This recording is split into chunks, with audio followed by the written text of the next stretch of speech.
Now, there can be a lot of feelings of responsibility. When you feel that you have the most experience, or you feel you have more knowledge, or you feel you have gone through something similar and have come out the other side, and therefore you have more perspective, there can be this pull and this feeling that you need to impart this information for other people to experience, hear, or understand. And although that is a beautiful thing to do to help somebody in that way, the biggest factor that has an effect on whether or not the person is going to utilize the information to their benefit is whether or not they are willing to do the work, whether or not they are willing to hear the information.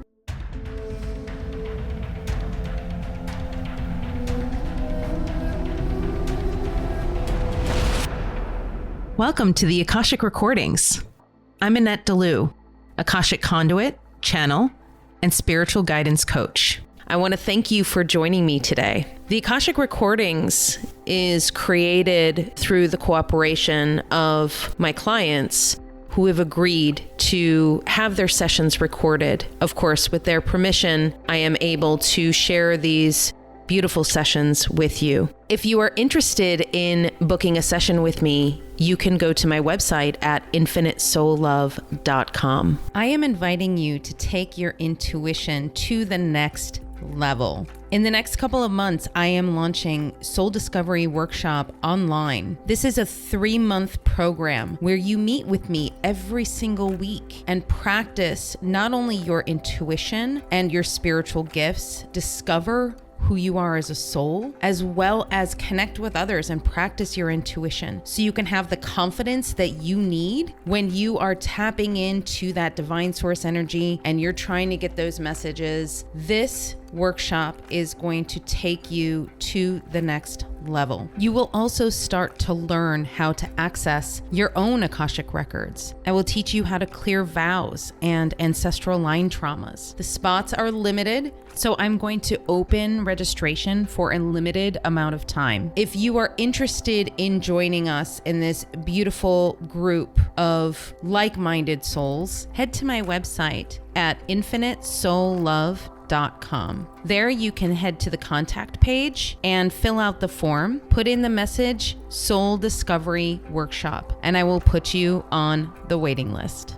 In today's session, I speak with Joy, who is looking for some guidance, not only regarding her life and soul purpose, but also regarding her need for control in her life and how she can overcome that.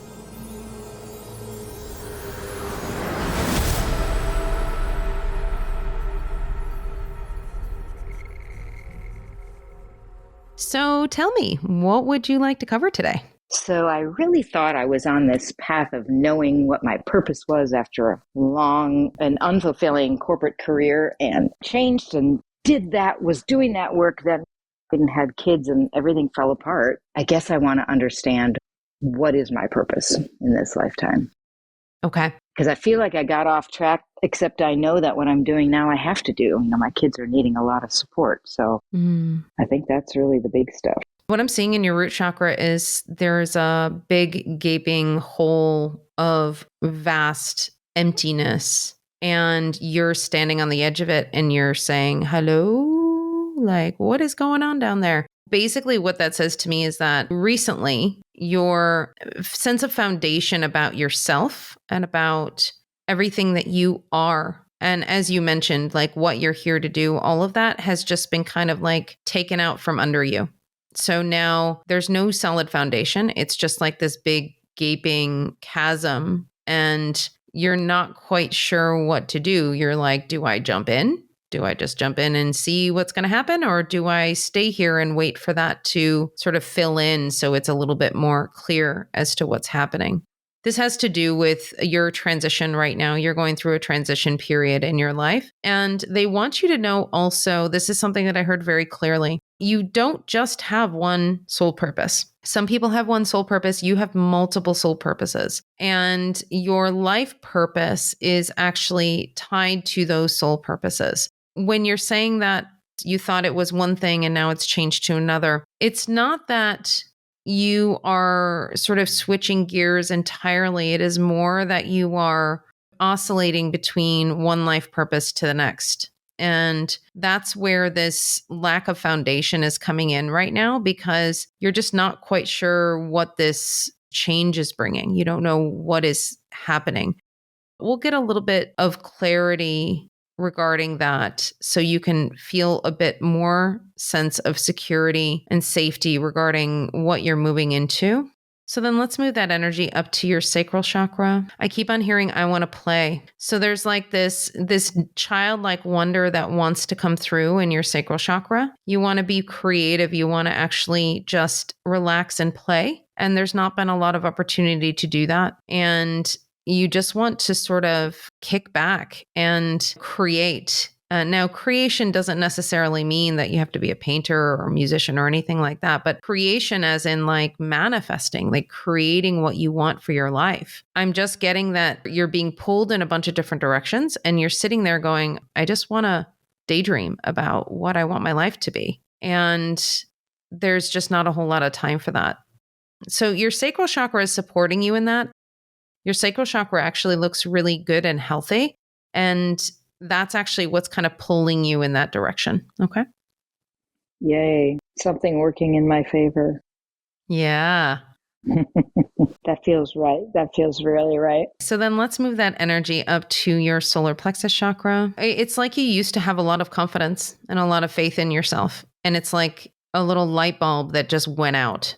Like I'm seeing that just in the recent past, your solar plexus chakra was shining really brightly and you felt really good. And then all of a sudden it just like shut off. And that has to do with this little chasm that you got going on in the root chakra. And you're just kind of sitting there going, I don't know who I am anymore. I don't know where I'm supposed to go, what I'm supposed to do. Yep. And each time you try to take a step in one direction, you're like, I don't know if that's it. I don't know if that's it. Maybe I'll take a step back. Okay. Now maybe this other direction is it. No, I don't feel like that's it either. It's like this, you're sticking a toe in the water and then you're just sort of going back because you're like, I'm not sure. I'm not sure what this is.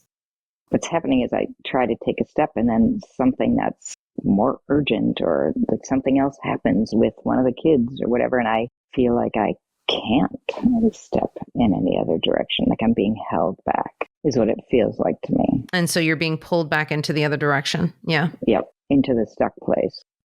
All right, so then let's move that energy up to your heart space. I just keep on hearing brilliant green glitter and beautiful love in your heart space. You have a great capacity for love and openness. There is a little darkness in the center of the heart, and that usually really means to me that it has to do with a past life. And I do see that it does have to do with giving your power away. So this has to do with not putting yourself first. And it's not a surprise that that is at the core of the heart, because the core of the heart is where we cultivate our own generator of self-love. And if you're always looking out for other people before yourself, then that core is going to get depleted. Your crown chakra looks good. Yeah, it feels good. I'm just seeing literally like dancing unicorns around your crown chakra. There's a little hesitancy there. I'm hearing I don't want to see everything yet. And they're saying it'll come with time. Yeah, I'm nervous about seeing everything. Yeah, that's common. A lot of people are nervous about seeing everything because they don't know how it's going to come in, right? Are a lot of your intuitive messages coming in through clairaudience? I will say that in the past, when I've had good access to my intuition, it's come in through that, yes.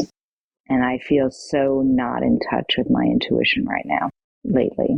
Well, that has a lot to do with the root chakra. When the root chakra is unstable, it kind of topples the whole system. That's not a huge surprise. The reason why I was asking that is because normally my guides give me images and pictures, and then by channel, everything that they've given me so far has been clairaudiently, which is different from what they normally do. And so I was like, I wonder if this is her. I wonder if this is like you. Like that's the reason why they're giving it to me in that way. That I just wanted to confirm that. So yeah, that makes a lot of sense. Okay. So then I would like you to move that energy down into your throat chakra.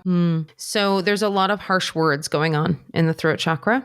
And the harsh words are frustration. This is having to do with putting other people before yourself. And when you are trying to help others and you're trying to give them, let's say, advice or help in some way, and they're not taking it, or they're not doing what is aligned for them, let's say, or they're doing something that's out of alignment from what you think that they should be doing, there's a lot of frustration and a lot of harsh words there. And this is stemming back from this previous lifetime that we're going to look at that has this little darkness in the heart. It is something that is maybe not expressed fully all the time. So it's not the harsh words that you're like screaming at people all the time, but it's like, it's in there. It's in the throat. And if you're not expressing it, it's making you sort of choke up and get stuck in your words. It's something that needs to be let go of from the standpoint of that control, that having to really manage and control everything that is going on around you. Yeah, that makes way too much sense. Okay, great. I want to thank Akula, my Akashic guide. Hello. Thank you for being here. I want to thank Archangel Metatron and Archangel Xenophon for being here as well, guiding us while we are in the Akashic Records to all of the information that we need. Today, we are opening up the Akashic Records. They really want me to go to this heart chakra, this past life in the heart chakra. And then we're going to go to your ex-husband, and then we'll go to your life and soul purpose. Great. Okay, so let's see what lifetime we need to look at for clearing of this heart chakra, please, as well as the throat chakra. Gosh, this is so interesting. Like everything is coming into me clairaudiently, even now, like, and that just doesn't happen. That's really funny. I'm hearing you are not in a position to make decisions for anyone. This is a man that's saying this to you. You are not of sound mind. You are not somebody who is able to guide anybody or make decisions for anybody. How do you think that you're capable of doing this? Okay. So can we take a look at the scenario, please? In this past life, it's a man saying this to you. You're a female in this lifetime. This is a work situation. You're at a factory. It kind of feels like wartime.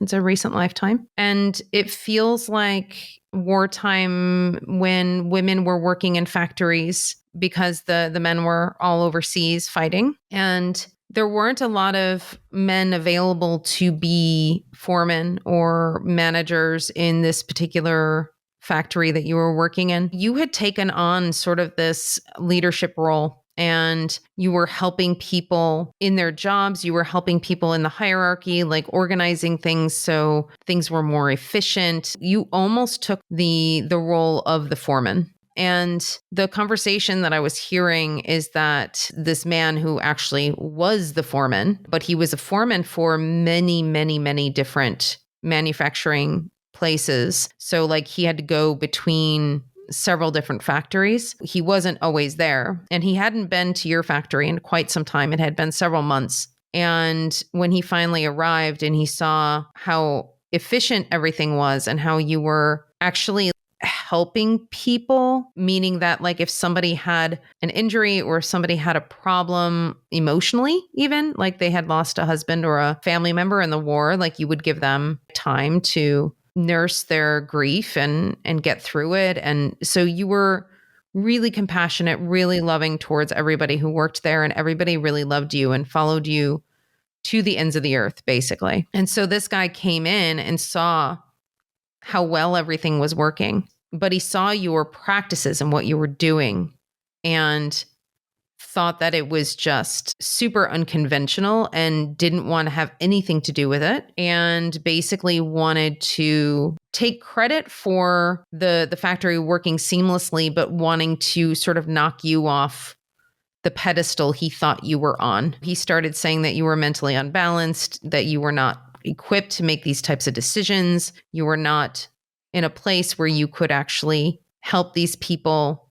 God, I feel that. It's interesting because no one's ever stopped me in this lifetime. No one's ever said you can't. I mean, other than societies, you can't. You know, I rose to really high levels within my company faster than the men around me. And so I never felt that in this lifetime, but I've always felt like I was fighting against something to be able to earn or claim my place. Does that make sense? Yeah, it does. Back then in this other lifetime, the collective energies were still even wrapping their collective consciousness around the idea that women could work in a factory, right? It's just such a foreign concept at the time. Whereas in this lifetime for you, you've grown up in a particular era where you went from having women be sort of looked down upon in business to having this great opening of allowing the energy of women to be able to rise.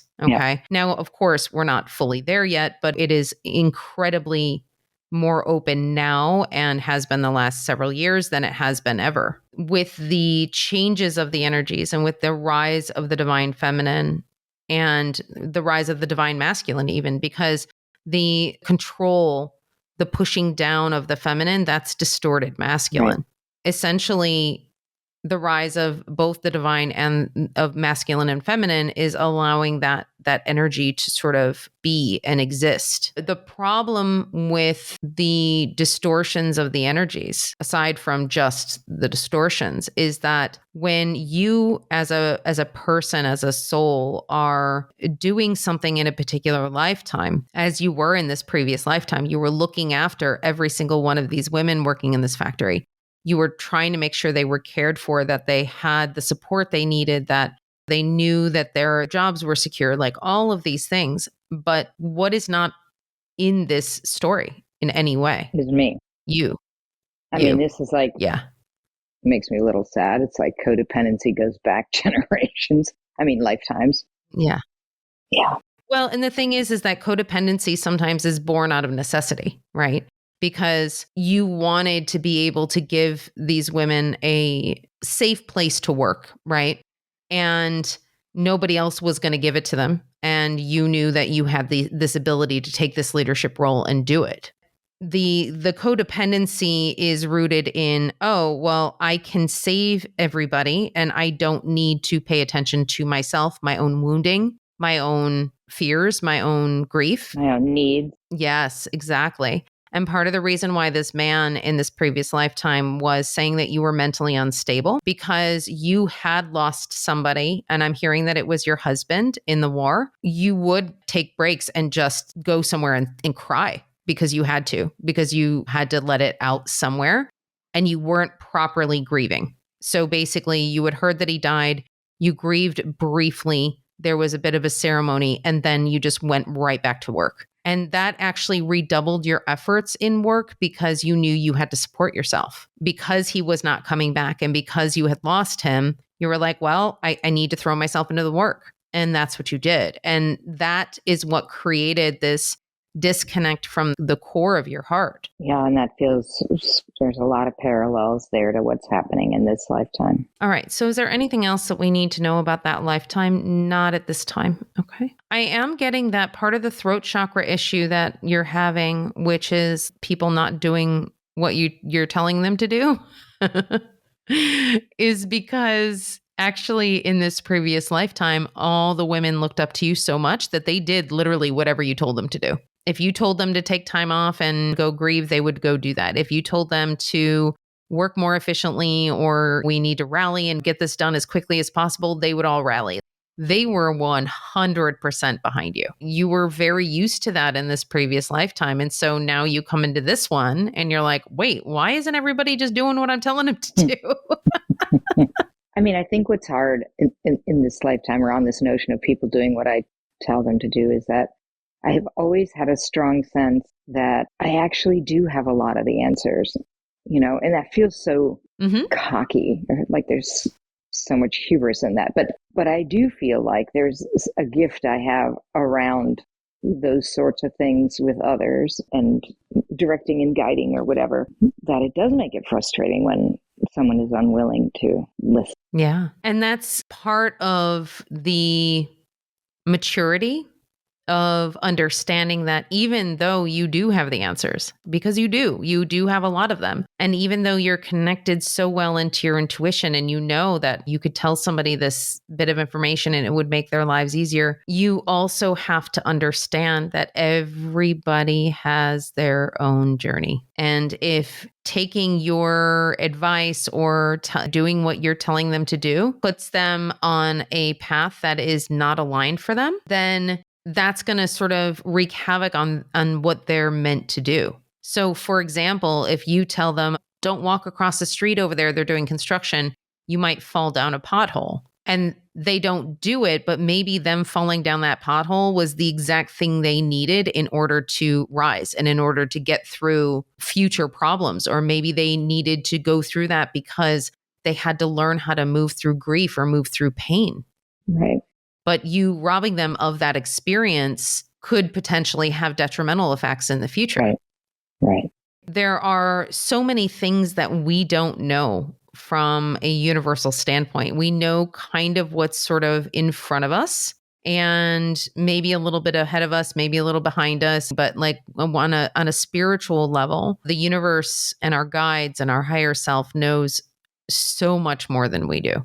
And so that's when we need to surrender to our soul and say, okay, Right. I trust what needs to happen here. So what's interesting is the work, when I left my corporate work, I did feel like, okay, great, I've done lots for divine feminine, but this is really not where I want to be as a divine feminine. And I moved into work where I was coaching women who were in corporate situations that didn't want to be, wanted more out of life, and helping them look at what fulfillment was and move their lives in that direction. And so in the work I did with coaching, I could work with those clients and be completely unattached and let them fall in the pothole. And that was okay. Like, I was there to hear them and be a sounding board and whatever. It's when I get with family members or close friends that I can't seem to have that same level of letting go. And that makes sense, right? Because the people who you were coaching and the people who were coming to you willingly and wanting that direction. Often when somebody is coming to you and asking for your expertise in this particular area, what do you suggest? They're more likely going to take that advice because they're seeking it, versus family. Most of the time, they're not actually seeking it, right? That, and I'm not attached to the outcome of anything with one of my clients, and I am with my family. Yeah. Okay. Correct. Yeah, exactly. All right. So they're saying for me to just sort of leave this subject matter for now. We're going to circle back to it a little bit later. Okay. So now we can go into some of the more expansive information, such as life purpose and soul purpose. Which one do we need to go to first? Soul purpose. Okay. How many lifetimes do we need to look at for that? Do we need to look at soul origin? We do. Okay. Cool. So your soul has an origination in a leadership soul signature. If you can imagine when you sort of individualized from divine source energy, you came with your soul family. They usually show me divine source energy as this giant sort of nebulous blob, which is not the case. It's everywhere, it's everything, but just for the sake of visuals so I can get the information, that's how they show it to me. And so they showed me in this little blob, the soul family that you individualized with is like pulling off from divine source energy, like you're pulling off a piece of bubble gum or something like that. It took several tries for you to individualize and break off from that divine source energy. And mainly because of desire, like you and your soul family almost didn't really want to go and have these experiences. You were kind of like, no, I'm good. I'm good just being part of the whole and not really having experiences. And yet it was something that you knew that you would benefit from and that divine source energy would benefit from. So you were like, well, okay, it makes sense to do it, but I don't know if we really want to do it. Do we really want to do this? And so it was like this back and forth. And finally you did. And when you did, and I've never ever seen this before, it's really interesting because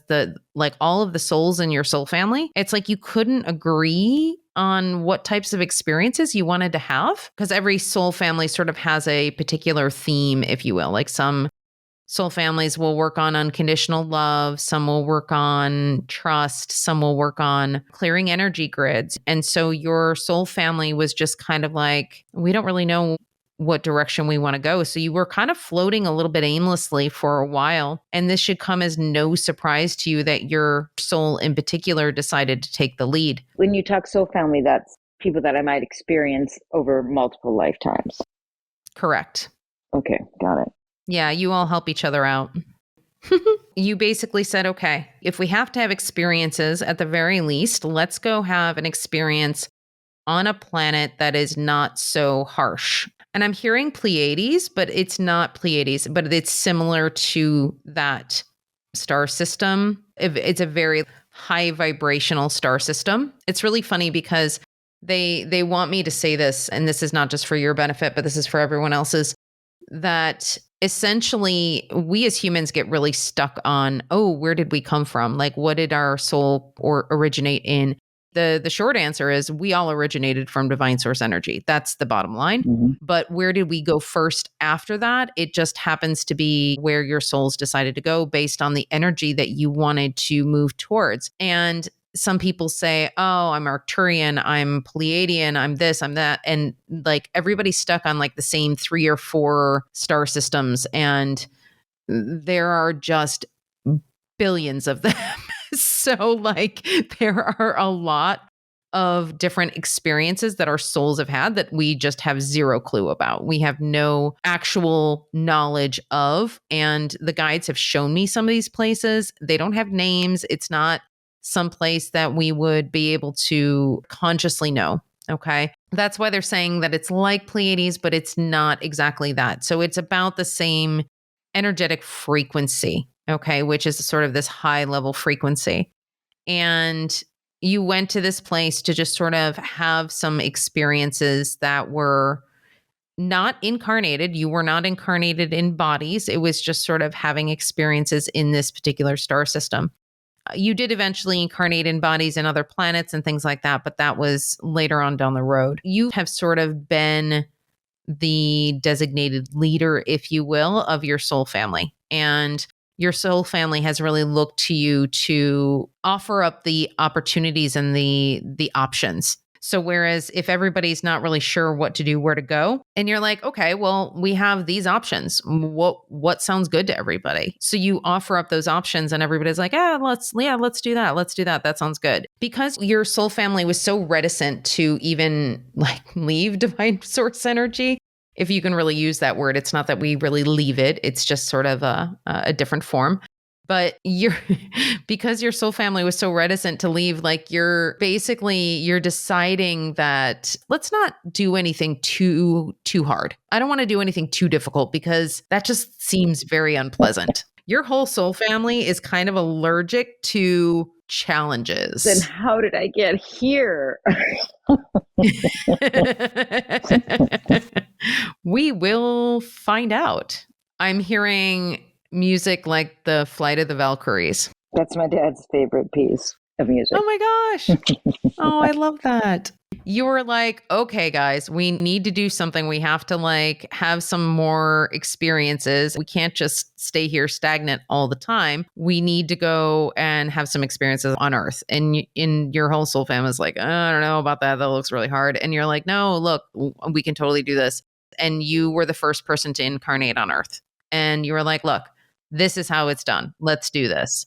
And so you led the rest of your family onto Earth to be able to have these experiences. Now, some of them have decided not to have any experiences on Earth and they've stayed behind in other places and like, nope, I'm not doing that. And you're like, that's totally fine. You don't have to. But the people who wanted to decided to. And it's going to benefit the rest of the soul family as well for you guys to have these experiences here. Can I know who are in my current lifetime that are soul family? There are 3 people in your life currently. There are 7 others that will be in your life at various different points in the future. There were 2 other people who are part of your soul family who were part of your life in this lifetime, but that are no longer part of your life. You played a role at some point and then they're no longer part of your life, which that happens, obviously. It's interesting because I'm getting it's more friendships than family members. Although I am getting that one of your grandmothers was a member of your soul family. Did you know her? Yeah, on your mother's side. I did, but not well. She passed when I was fairly young. Okay, so then what is their purpose, or one of them? Because it sounds like you have multiple. Okay, so that makes sense. One of them is you've kind of, like I said, you've taken on this leader role. So you are helping all the various different souls in your soul family. And what's interesting about this is that you do it on the other side as a soul from a beautiful, unconditionally loving space and a very healthy space. Like there obviously isn't codependency on the other side. Your codependency is fully rooted in this incarnation in previous incarnations on this planet. So it's very new to you, relatively speaking. And so it theoretically should be able to be unraveled relatively easily as well. Great. Definitely feels like it's more than one lifetime. Yeah. That, it's like I came here having to figure this out because it had already been a part of things. Oh, definitely. Yeah. Yeah. You've been working on this for a few lifetimes now. Okay. So then what other soul purposes does she have? I have no idea what that means. They're showing me that you are almost like gathering up all the souls, putting them in a giant bag, throwing them over your shoulder and walking away. And they're saying to me that you're the transporter. You're here to transport souls from one place to the next. Is that in a mediumship way? Yes, but that's not only in a mediumship way, it is also in various different ways. She helps souls get from one place to the next. She's a gateway. Oh, is she a portal? She's not a portal. She's a gateway. There's a difference. Okay. So like her energy is actually a gateway. Like she doesn't open gateways. She is one. I just want to be clear on that. That is correct. She is a gateway. Okay. It's part of the reason why you feel responsible for so much. Got it. So this is something your soul does on a soul level that you don't even really realize that you're doing. This is nothing that your three-dimensional self really has a whole lot to do with other than the mediumship. That is something that you could do on a physical level, but everything else is done on a spiritual level, meaning that you're not necessarily conscious that you're doing it.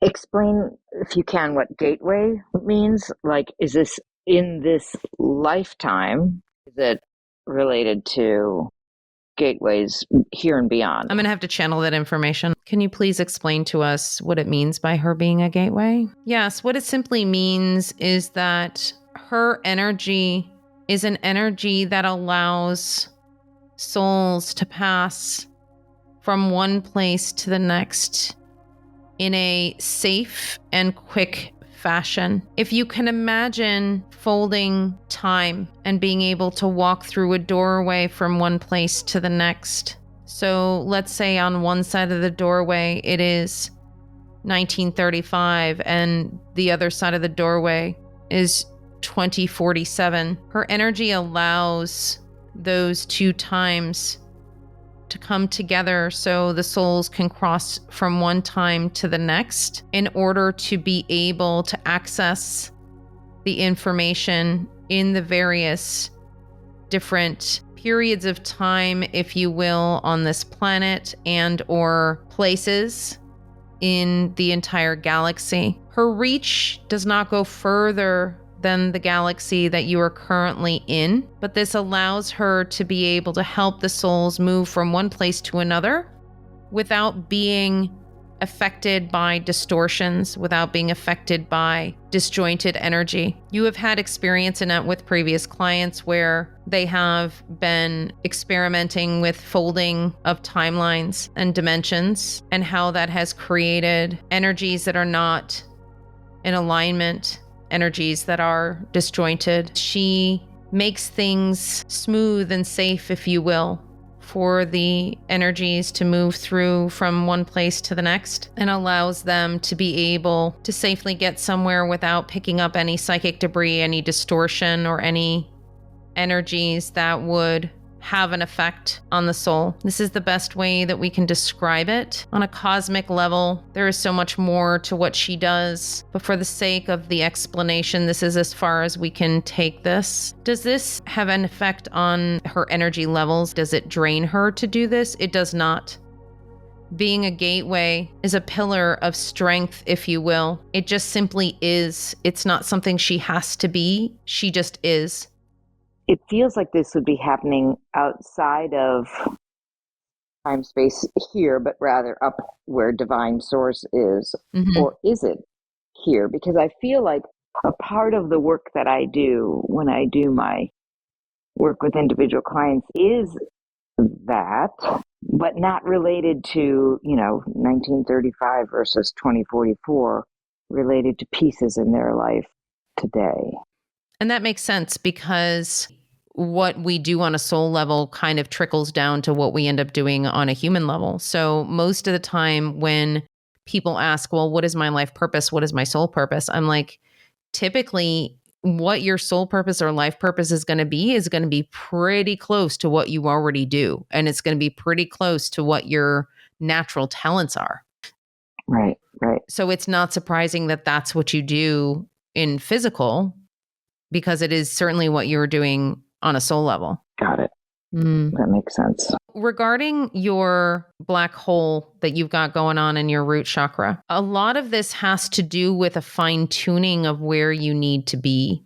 Essentially, you're leveling up in your energy. And in order to do so, you need to work on where you are and how you're showing up. So, like you said, with your family, instead of trying to control things, letting go and being there as a safe space to land, or helping people usher from one place to the next if they're asking for that help, if they're coming to you. So like if you're a gateway is not going to travel to somebody and say, "Hey, are you ready to come through?" A gateway is just going to stay where it is, and the person will come to the gateway and cross through when they're ready.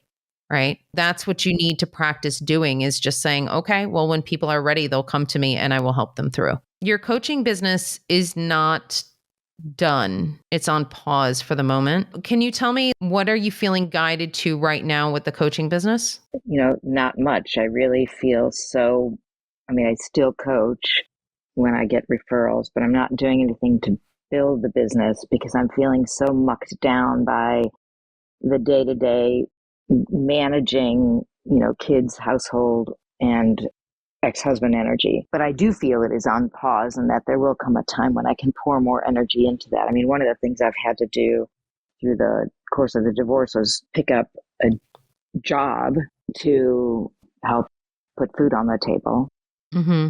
Because I didn't feel the creative energy to build my coaching business right now. I just have felt depleted. So I'm glad to hear it's on pause. I don't know what I feel drawn to yet, and I'm open to the inspiration.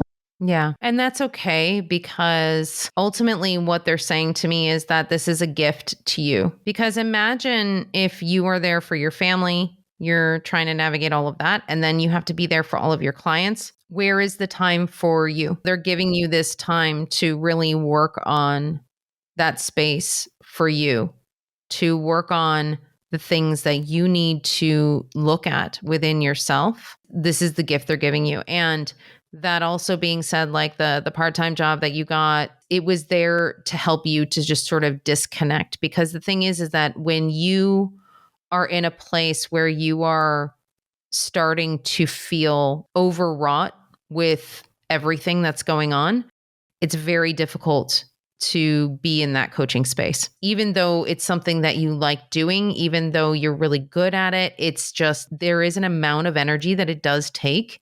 And if you are fully depleted, there's not a lot you can do. Correct. Yep.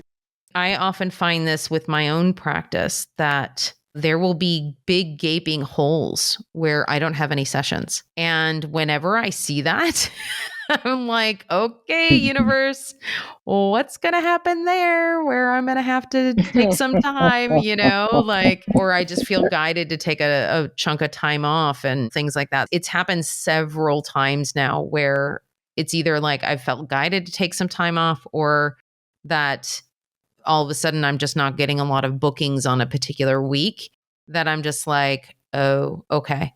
That's indicating to me either something's going to happen that I'm going to have to deal with, or I have to look within and say, okay, what can I work on within myself this week that I need to work on? Yeah. A lot of times what people would do is they would get sort of paranoid that, oh my gosh, I don't have any work coming in. I don't have anything coming in.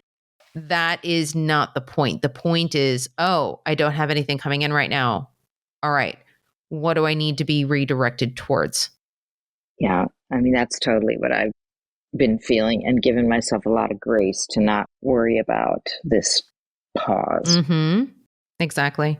But I feel like I've gotten a lot of good direction today about where else I need to focus in that pause. And I'm getting that once the pause is done, you will have done some really fantastic work that you're going to be able to bring to your clients as well. So this is not only leveling you up, but it's actually giving you new tools to then give to your clients when the time comes.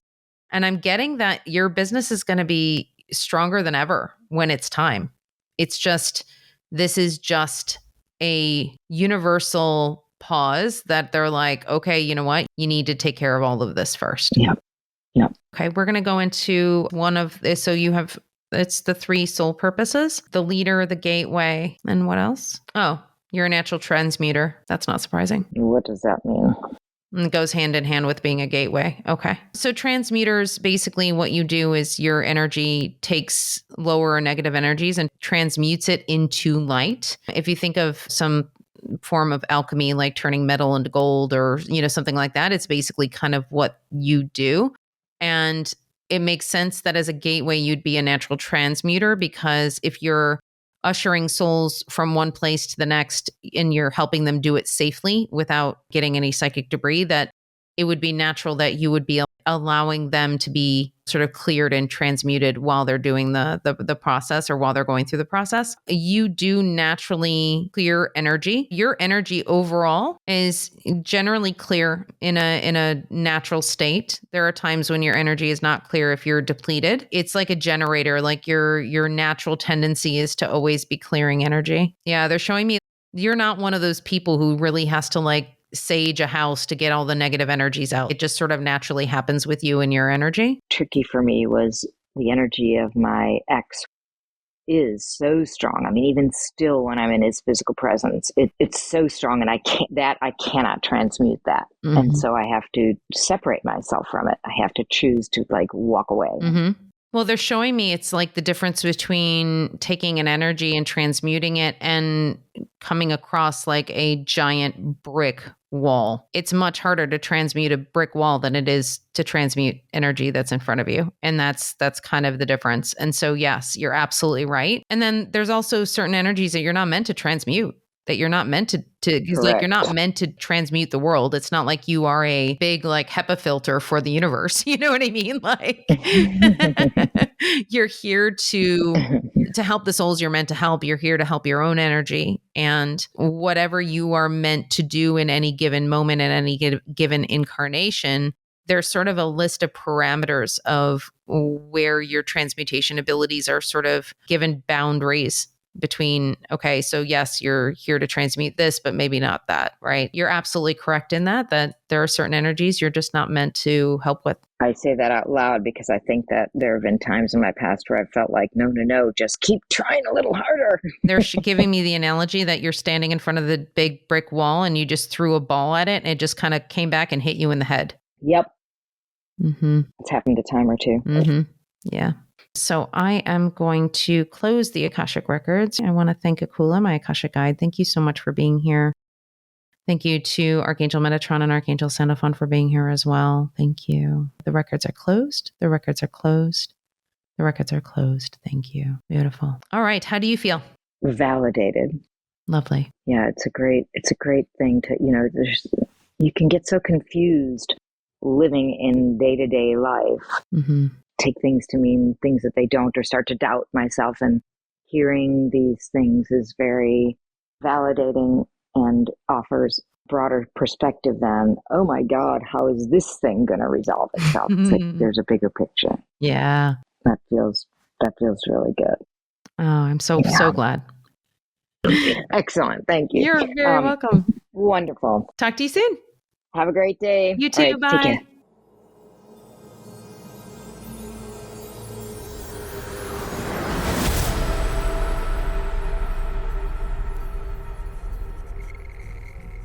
I would like to thank Joy for her participation in the podcast and for giving her permission to use this session to help all of those who need to hear this message. There are several themes throughout this session that I would like to address. The first theme is feeling responsible for other people's journeys. Now, there can be a lot of feelings of responsibility. When you feel that you have the most experience, or you feel you have more knowledge, or you feel you have gone through something similar and have come out the other side, and therefore you have more perspective. There can be this pull and this feeling that you need to impart this information for other people to experience, hear, or understand. And although that is a beautiful thing to do to help somebody in that way, the biggest factor that has an effect on whether or not the person is going to utilize the information to their benefit is whether or not they are willing to do the work, whether or not they are willing to hear the information. And with Joy, part of the problem that she had was not necessarily, as she said, with her clients. It was in her everyday life. Because when we have that connection, that emotional investment in the people that we care about, in the people that we love, we want nothing but the best for them. We want them to be able to succeed. So when you see a friend, a significant other, a family member running headlong into a brick wall, or as we use the example, like walking into a pothole, you want to say something. You want to tell them not to do it. It is inherently a human reaction to want to save another person, to not let them fall. And although that is admirable and beautiful that that is a first instinct that you may have, it may not always be the best option for that person. One has to trust that the person is going to get the experience that they are meant to have. I have a really good example of this that just came up today, in fact. I just had a client session, and at the end of the session, I felt compelled to ask her where she found me, how she found me. And I don't always do that. I don't always ask where people find me, but for some reason, it just felt like the thing to ask her. And she responds by saying, "It's the craziest story." Evidently, I had given a reading to a client maybe a couple of months ago. And she had asked me a really offhanded question about a trip that she was taking. And she said that she had her flight that was booked very close to the time that her cruise was going to be coming into port, and was wondering maybe should I move that flight just in case. And the message that I got was that, yes, in fact, the ship was going to come in late to port, and that she really did need to move her flight. It wasn't even a major part of the reading that we had. It was just something that she had asked, I believe, sort of towards the end of the session. So fast forward to the time where she went on the trip, and evidently the ship, in fact, was late going to port. And then the crew, or somebody on the crew, was asking her like, "Oh, aren't you stressed out because we're going to be late? I hope you're not going to miss your flight." And she's like, no, I'm good. I actually changed my flight because I have a medium who told me that the ship was going to come in late to port. And evidently that started a chain reaction of exchanging my information to various people, until one of the crew members was stationed in Barcelona and happened to meet up with the person that I had the reading with today. She met up with her. I'm not sure when this was, but they met up at some point, and she told her that story. And my client had been on her own spiritual journey. She had read Many Lives, Many Masters. She was in the right space to hear this information, and immediately booked a session with me. So you can see throughout the course of this entire energetic exchange between all of these people, how something can find you. Even if you have no idea how it's going to find you, it's going to find you somehow. So if there's information that you need to know, if there is something you are meant to experience, if there is something that you have to do, it will find you. You will be able to know definitively when it's time to take that action. So it's not that you cannot offer up information or offer up tools or anything like that, but it is about allowing the other person to have their own experience. If that same scenario had happened, and let's say the person who was on the receiving end of that information had not read Many Lives, Many Masters, had not gone on her spiritual journey, that information may have just ended there. There may not have been any other aspects of that story that continued with that particular person. So you have to understand that when it comes to control, wanting to control things. And in Joy's case, it was more about, I know what's best. I'm telling you what you need to do and you're not listening. You're not doing what I'm telling you to do. And that's a beautiful thing, because if you just simply did everything that somebody told you to do, that is surrendering your personal power. That is surrendering your free will. That is basically just allowing somebody else to run the show, and they don't have access to your higher self. They don't have access to your soul plan. They don't know what you are meant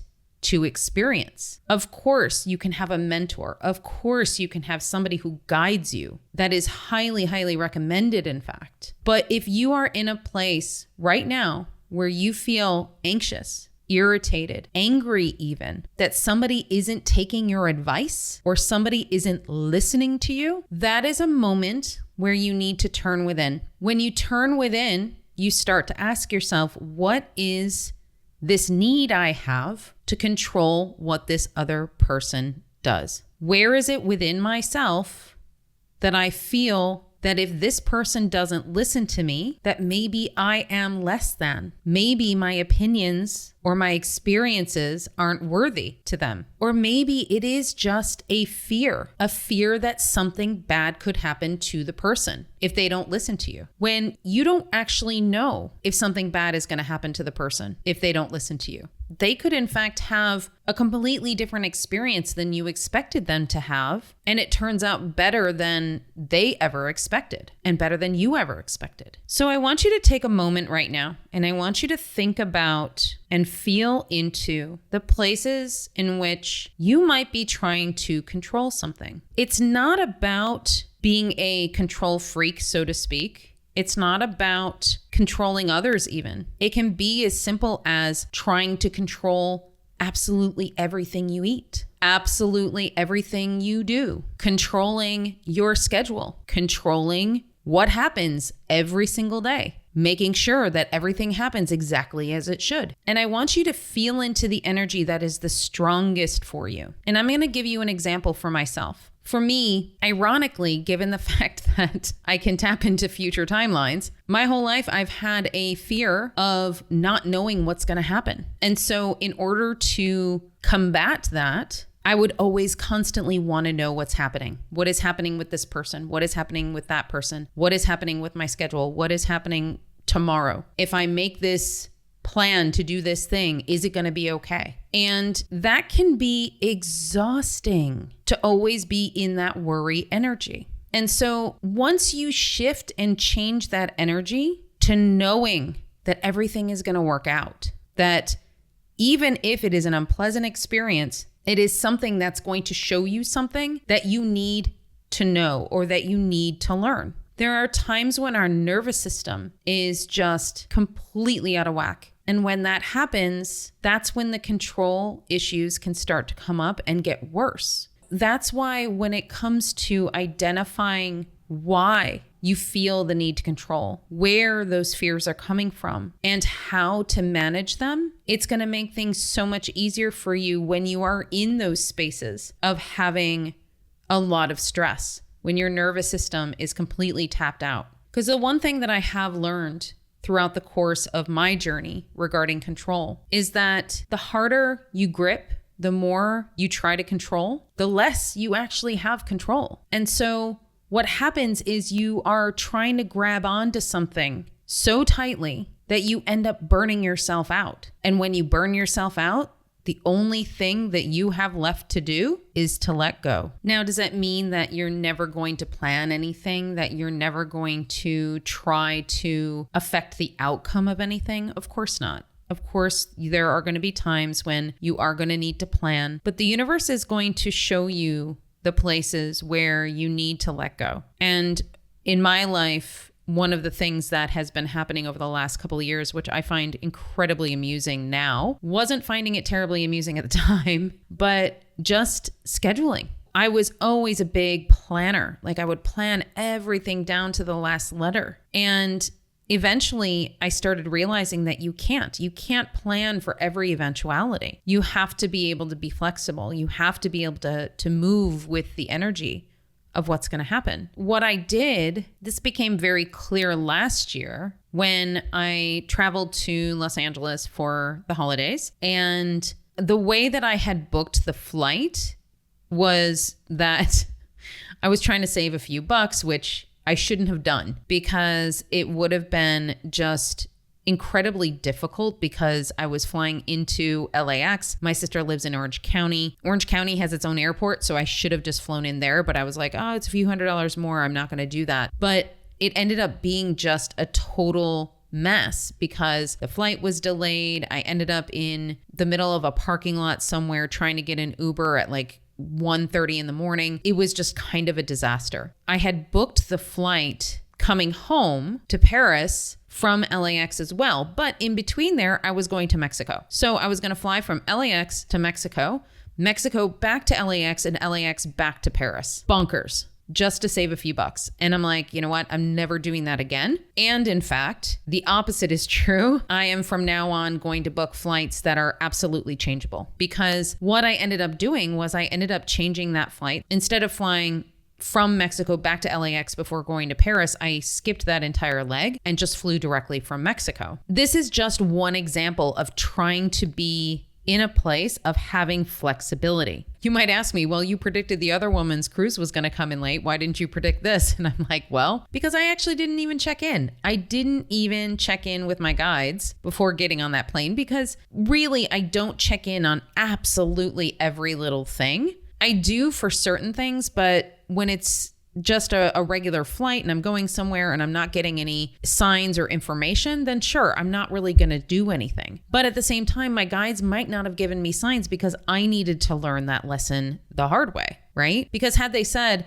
oh, don't take that flight, take another flight, I wouldn't have learned the lesson of, oh, you know what? I need to be more flexible. And the more we get into this space of being in the flow of our universal energy, the more we do have to be flexible with where we're going. Because when you're in the flow, you have to be able to switch and change and move the way your spirit is guiding you. So what am I doing this year? Well, I'm still going to Los Angeles for the holidays, and I might go to the Caribbean for a little while to grab some sun while it's raining in Paris. And there are many other things that I might end up doing. Am I planning them right now? No, I'm not actually. I'm just going to book my flight probably to Los Angeles and leave it open-ended because that way, whatever happens and however anything flows into my life, I will be able to roll with it. And I have to tell you, it has taken me probably a good decade, if not longer, to get to this place of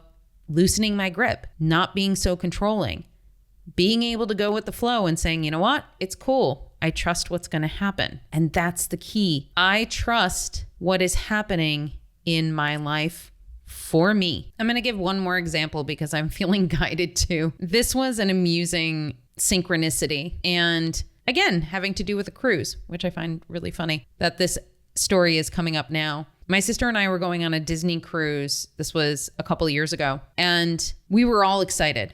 My sister had never been on one. I had been on one before, and Disney cruises are a lot of fun. So we were like, yeah, super excited, ready to go. And I was getting all kinds of signs from the universe about the cruise. And I did not get the message.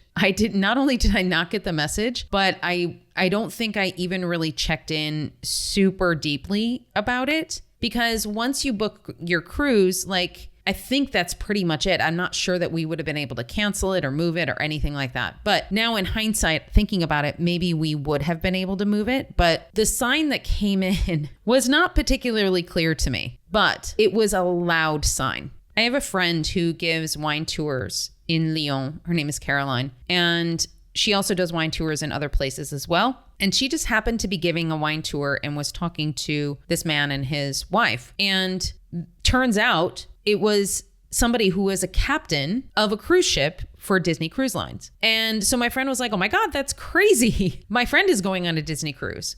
And so we start messaging back and forth. And turns out the guy that she was giving the wine tour to is the actual captain of the cruise that I was going to be going on. And his wife was the director of entertainment or something like that for the cruise ship as well. So This was a glaringly huge sign, but I didn't see it because I thought that it meant something like, oh, there would be something amazing that would happen on the cruise with us. Like maybe we would, I don't know, be able to dine with the captain. I don't know. Like we thought it was going to be something really, really great. And in fact, what happened was the seas were so rough that I ended up being sick for pretty much the entire cruise. Now, I wasn't alone. Over half the cruise ship was sick. Our porter basically said that he's never seen anything this bad, and he's been working on cruises for 17 years. So it was a pretty rough cruise. Did we end up having fun? Yes, but it was a rough couple of days to start out. Would I have been able to avoid that situation? Maybe.